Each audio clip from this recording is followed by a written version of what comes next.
Salut. Bonjour Lucas.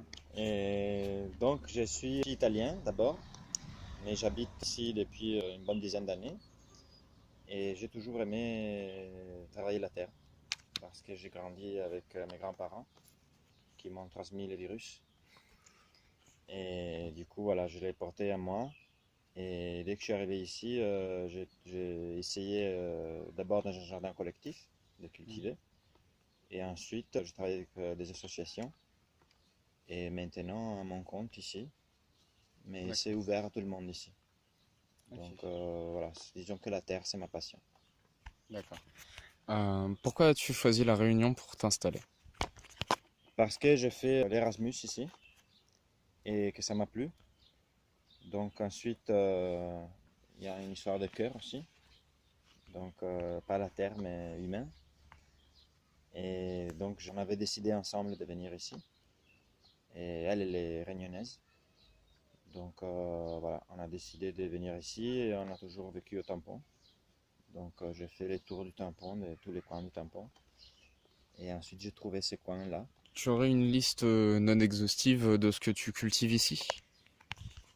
Non exhaustive, je cultive des végétaux à cycle court, donc tout ce qui est maraîchage, salade, bread, différents types de salades, fenouil, patates, piments, brinjelles, fruits de la passion, brocoli, chou-fleur, choux, j'ai quelques pieds d'artichaut, haricots, j'ai des songes, D'accord. après des végétaux à cycle plus long, donc j'ai déjà cité les fruits de la passion, j'ai des arbres, des bananes, des fruitiers divers et des fleurs non exhaustives. Donc tu es partenaire, voire membre de l'école du jardin planétaire. Oui. Est-ce que tu pourrais nous parler un petit peu de leurs actions? Oui, bah, l'école du jardin planétaire, c'est un peu les réseaux chez lesquels j'interviens le plus.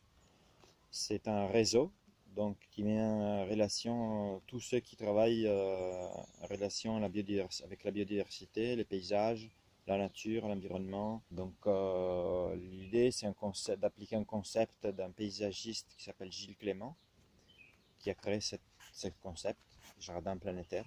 Donc la Terre est notre jardin et nous sommes tous jardiniers. D'accord. Donc voilà, on essaye chacun de faire sa part. Et donc moi j'interviens pour eux pour faire des formations. Donc on a plusieurs formations déjà montées et d'autres en projet encore. D'accord. Tu prépares un doctorat depuis combien de temps? Depuis décembre 2016, un doctorat au CIRAD. D'accord. Pourrais-tu nous résumer l'objet de ta thèse?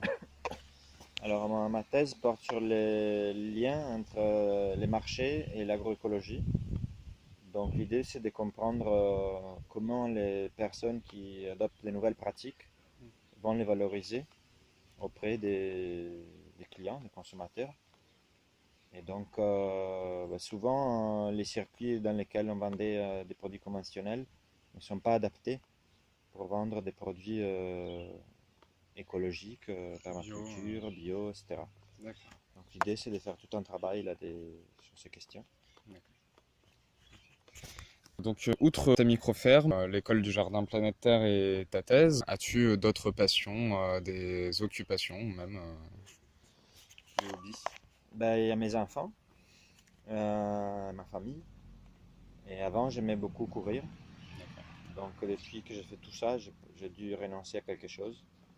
Et j'ai renoncé à ça. D'accord. On ne peut pas tout faire.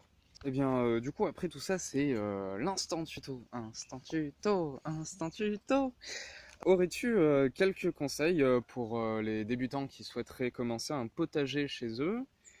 Par exemple, des plantes que tu recommanderais parce qu'elles sont faciles à entretenir ou comment bien nourrir ces terres? Ok, ben alors commencez petit. Petites ambitions. Planter des brèdes. Planter des plantes adaptées au climat tropical. Et voilà, hein. Si on respecte ces principes basiques. D'accord. Et après, ben, malheureusement, si vous êtes sur une terrasse, il faut tout importer en quelque sorte. Mhm. Mais si on commence petit, il y a moyen de faire de belles choses déjà. D'accord. Est-ce qu'il y a des techniques à privilégier pour s'occuper de ces petites plantes? Oui, bah écoute, ça dépend quels sont tes objectifs, mais nous ici on fait pas de labour, on fait beaucoup de compost. Voilà, hein, et paillage, compost, pas de labour, on fabrique des purins, D'accord. des préparations végétales. Voilà, hein, c'est ça. D'accord. Une dernière question. Si demain tu devais te réveiller dans un monde meilleur, qu'aurait-il de différent? par rapport à celui d'aujourd'hui. Si demain je devais me réveiller dans un monde meilleur, il y aurait plus d'abondance et plus de justice. Eh bien, merci beaucoup Lucas pour le temps que tu nous as accordé. Au plaisir de qu'on se revoit.